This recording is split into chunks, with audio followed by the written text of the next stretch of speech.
Hello viewers, আমি আজ দুই ধরনের শাক নিয়েছি। এটাকে বলে বাফেলো স্পিনেচ, এটাকে চিনতে পারছেন এই হেলঞ্চা বলে।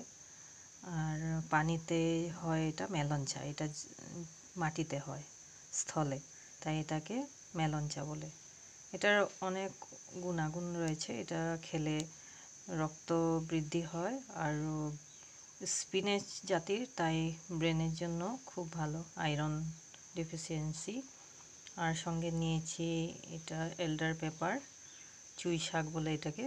কেন কি এই বাফেলো স্পিনেচটা এটা একলা করে খেতে নেই, এটার সঙ্গে অন্য শাক মিক্স করে খেতে হয়।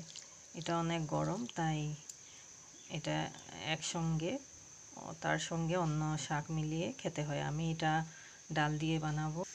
আমি ডাল ফুটে নিয়েছি, প্রায় আমার ডালগুলো ফুটে গেছে। এখানে হলুদ আর লবণ আর একটা তেজপাতা দিয়ে আমি বয়েল বসিয়েছিলাম, এখন হয়ে গেছে। আর এই শাকগুলো, কাটা শাকগুলো আমি ডালের মধ্যে দিয়ে দিই।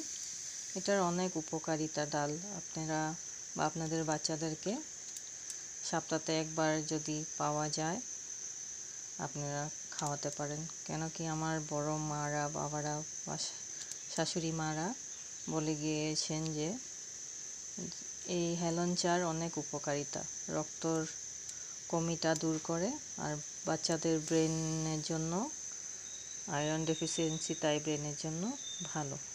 ধন্যবাদ আমার ভিডিও দেখার জন্য।